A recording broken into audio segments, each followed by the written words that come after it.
Hi guys, welcome to Blairvadach Bites, and today we are tapping a birch. So we're going to find out how the sugary water goes from the roots to make the leaves. And on the way, I'm going to collect a little bit in my cup.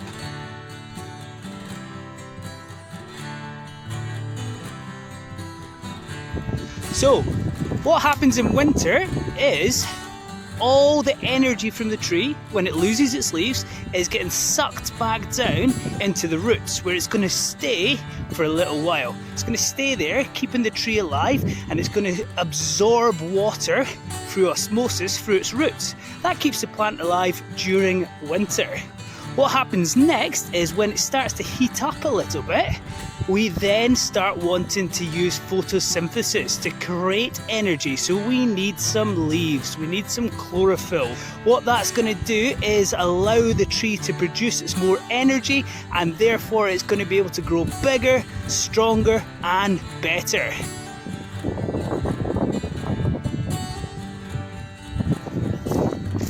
And here we go, here's a birch tree. Now as you can see, these little buds are starting to grow, and these buds are what's going to turn into flowers, into leaves. They're actually delicious at the moment. Just nibble on them. Alright, the nice little bitter sort of minty flavour. It's quite pleasant at this time of year.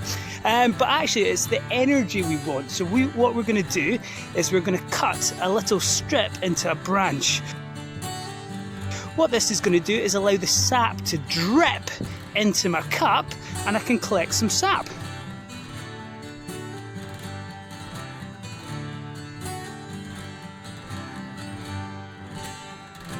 So the sap is running along the branch and then it's falling into my cup. This sap is water that has energy in it, so it has sugar, so it's like an electrolyte. It's full of minerals, it's full of extra things that are going to be good for our bodies.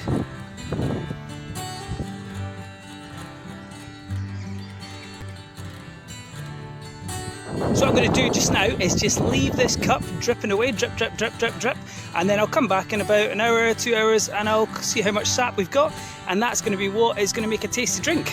There we go, it's been about 4 hours since I tapped that birch. There's my little cup just sitting right there. I'm going to go and check it out and see how much sap we have collected. I'm excited. Might run. Okay. Coming in. And here we go. Oh wow. So that's been about 4 hours. I would say that's about a quarter of a cup. What I'm going to do is carefully pop this off. It'd be embarrassing to drop it right now, so I'm untying it. There we go. Birch sap. So we'll give it a little try. See how it tastes.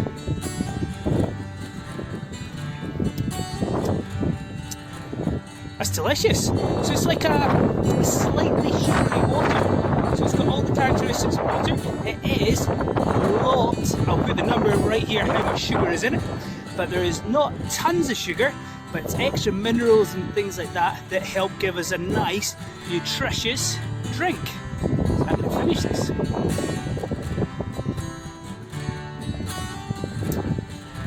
Lovely. What I'm going to do now is I'm going to leave it back out for another couple of hours and maybe pop back later. It's best to do this if you can on a sunny morning, so have it out ready the night before, and then the heat of the sunshine during the day will mean the sap is rising quicker and therefore dripping faster into your cup. I would expect to take a full cup in that few hours that I left it. So hopefully, sunny days coming up, or whatever this day is, so hopefully it's better weather and we'll get some more sap. The sap of a birch tree can also be used to make a birch syrup in exactly the same way that we get maple syrup. So maple syrup comes from a maple tree, birch syrup comes from a birch tree. What we do in that process is collect the sap and we reduce it down by boiling it.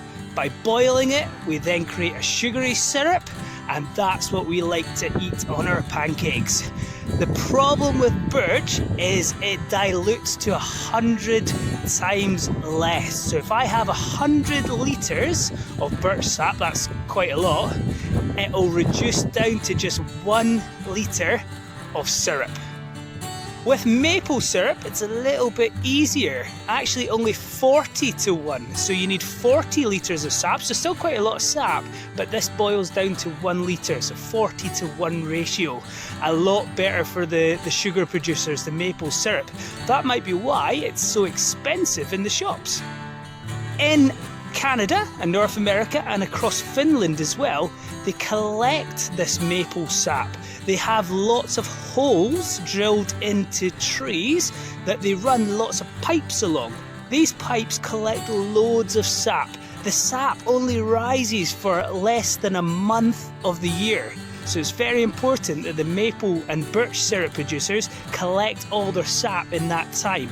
After the leaves have formed, then it doesn't need it anymore, so it requires less energy from the roots because it's creating its own energy through photosynthesis, collecting the energy from the sun.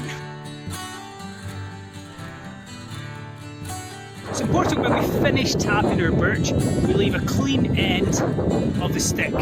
That way the tree has a decision whether it's going to keep this little bit of branch or whether it's going to let it disappear and chop off like a dead branch. The rest of the tree will stay healthy. It's a nice mature tree. What will happen is this branch returns back to normal or starts growing, or it'll just die off, leaving the rest of the tree to survive. Hope you enjoyed learning about the rising of the sap and how you can use it as a beverage. See you next time.